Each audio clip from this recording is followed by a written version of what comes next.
तुलसी लगाने की बहुत बड़ी महिमा है। तो आप तुलसी लगाइए।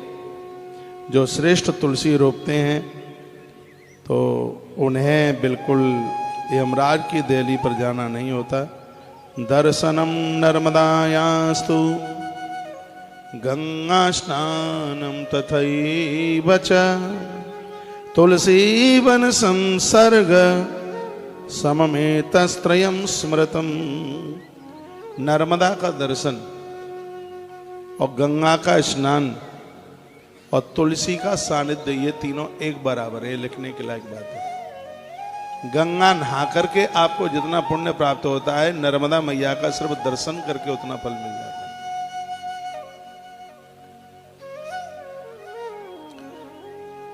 नर्मदा मैया के दर्शन से जितना आपको फल प्राप्त होता है, उतना फल सिर्फ आप तुलसी मैया के बगल से निकल जाते हैं, उसके सानिध्य से निकल जाते हैं, उतने फल की प्राप्ति हो जाती है। कितनी बड़ी महिमा है इसकी।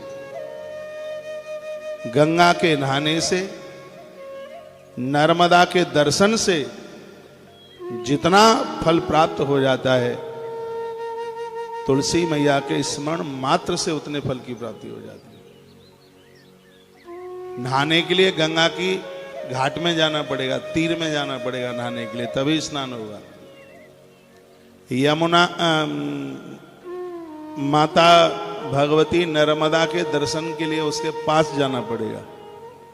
लेकिन कितनी बड़ी बात कह दी है।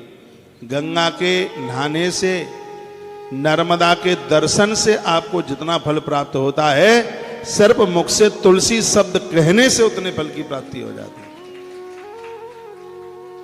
सिर्फ उसका चिंतन करने से उतने फल की प्राप्ति हो जाती है।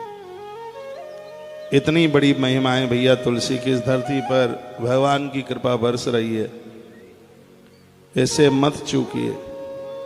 इसके